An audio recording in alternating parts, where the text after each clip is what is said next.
আলহামদুলিল্লাহ রাব্বিল আলামিন ওয়াসসালাতু ওয়াসসালামু আলা সাইয়্যিদিল আমবিয়াই ওয়াল মুরসালিন ওয়া আলা আলিহি ওয়া আসহাবিহি আজমাইন আম্মা বা'দ ফাআউযু বিল্লাহি মিনাশ শাইতানির রাজীম বিসমিল্লাহির রহমানির রহিম ওয়া মা খালাকতুল জিন্না ওয়াল ইনসা ইল্লা লিয়া'বুদুন সাদাকাল্লাহুল আযীম ওয়া ক্বালা আন-নাবিয়্যু সাল্লাল্লাহু আলাইহি ওয়াসাল্লাম মিফতাহুল জান্নাতুস সালাহ আও কামা ক্বালা আলাইহিস সালাতু ওয়াস সালাম।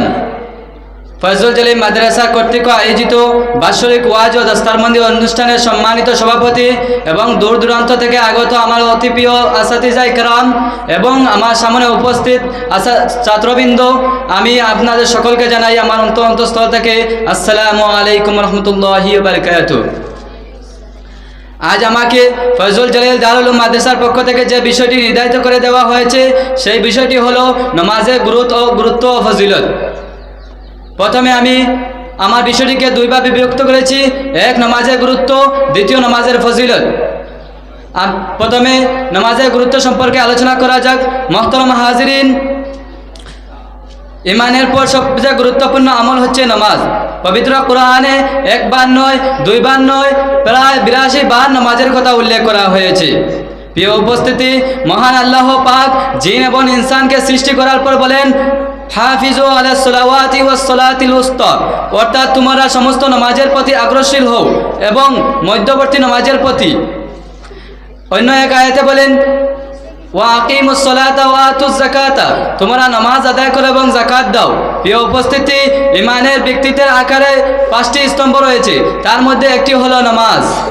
হাদিস শরীফে বর্ণিত, মিফতাহুল জান্নাতুস সালাহ, অর্থাৎ নামাজ হচ্ছে জান্নাতের চাবি। আল্লাহ পাক বলেন, ওয়া মা খালাকতুল জিন্না ওয়াল ইনসা ইল্লা লিয়া'বুদুন, নিশ্চয় আমি ইনসান এবং জিন্নাতকে সৃষ্টি করেছি আমার ইবাদতের জন্য। আল্লাহ পাক বলেন, ইন্নাস সালাতা তানহা আনিল ফাহশাই ওয়াল মুনকার, নিশ্চয় নামাজ একমাত্র মানুষকে সর্বপ্রকার ন্যায় এবং অশ্লীল কাজ থেকে বিরত রাখে। এর জন্য আর ইবাদত বন্দেগীর সর্বশ্রেষ্ঠ ইবাদত হচ্ছে নামাজ।